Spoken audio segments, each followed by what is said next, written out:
An open letter has been written to all southern governors and the Miyetti Allah.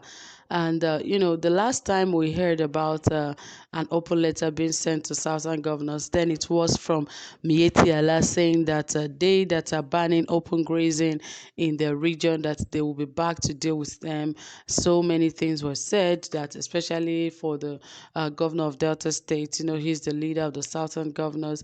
The last time, the first time they held that meeting was in Delta State in Asaba, and they had that meeting and they decided to ban open grazing in the southern region. But of course, we know that there's been a lot of controversy regarding that, because the president have not agreed for them to ban open grazing, and he gave other options of open grazing, that all states should create routes where open grazing is being carried out and all of that. And people have actually attacked the government to saying, where have you ever seen in the constitution or anywhere in Nigeria that there are open grazing routes for animals to go through? And there's a lot has been regarding that, but right here, that is not the report here. This report here says that an open letter has been written to southern governors and Miyetti Allah over the banning of open grazing. Well, I'll bring you more details, my dear friends, but please ensure you subscribe, give this video a thumbs up, turn on the notification bell, like, and also share this video.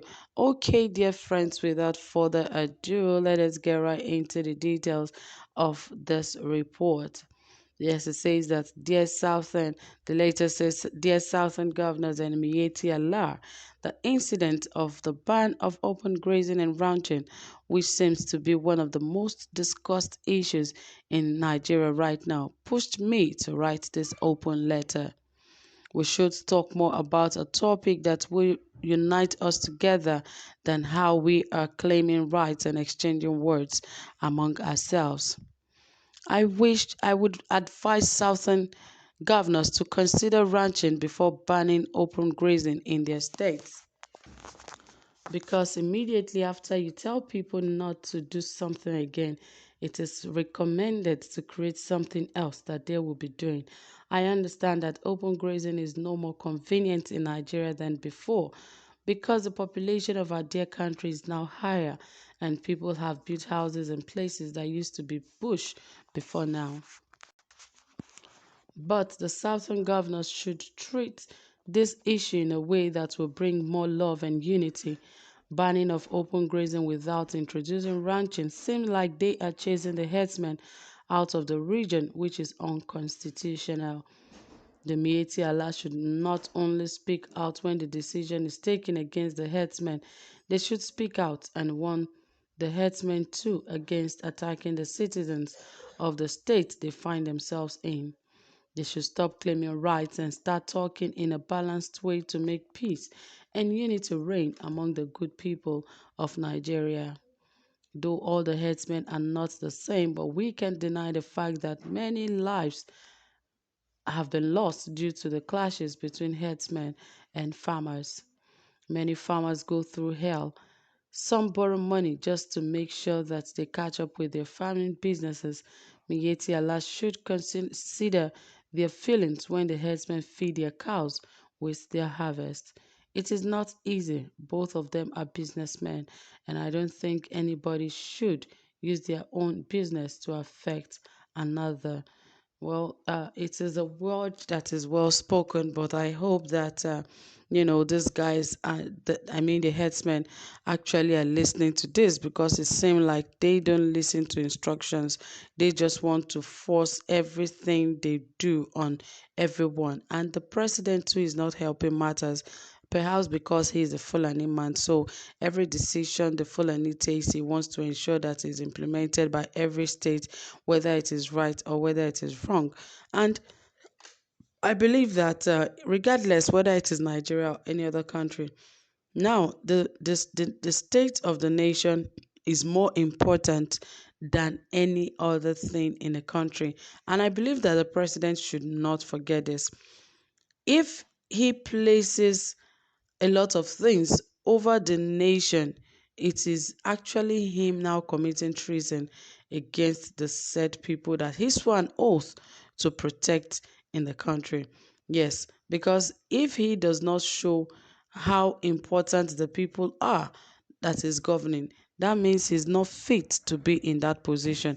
And even now that everyone knows that he's even not fit to be in that position, he's now forcing himself on Nigerians. Nigerians do not even have a say any longer. He forces them to do what he wants. And that alone is really absurd and just doesn't make sense. Now the president will just sit down, make decisions without considering anybody, and the Senate will have to pass it whether it is constitutional or not. A lot of things just go wrong. That was how CBN okayed only Dangote and BUA Group to be sole importers and exporters of sugar in the country. Are you trying to tell us that you cannot encourage other factories to come up? Because that is exactly what they mean.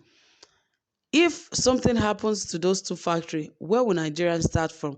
Because they're only thinking of the immediate gain. They forget that there is more to this, something that will be of benefit to the whole country and not about today's benefits. They should think beyond the now. They should think ahead, because if they are actually thinking ahead, they would not get to the level where they will have to start saying that only Dangote and BUA should be sole importers of, sugar and the likes. When you know you can create other industries that should crop up and become successful in the same country, it will only be that where there is much competition, the market is likely going to be in favor of the citizens. So that is how they should be thinking. But they are not thinking in that line. They are thinking of what they will gain immediately, and they don't care about any other thing.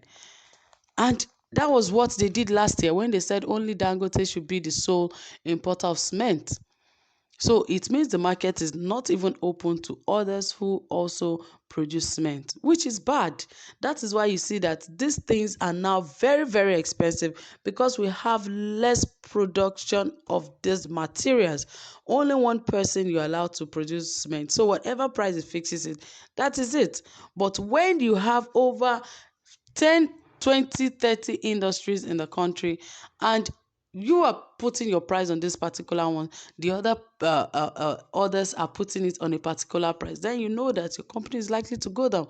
So everyone will put it in a place where it will be beneficial for everybody. So it is important that our country understand all of these things. So now that a letter has been written, well, we don't know who actually sent the letter to the southern governors and Miyetti Allah, but it is very well said, because whatever will bring peace to the country should actually be encouraged. And irrespective of that, I believe that the president himself should respect the decisions of the governors, whether southern governors or whatever region the governors are speaking from. So, my dear people, that is it. Thank you for listening. Drop a comment and don't forget to give this video a thumbs up. Do have a pleasant time. Bye for now.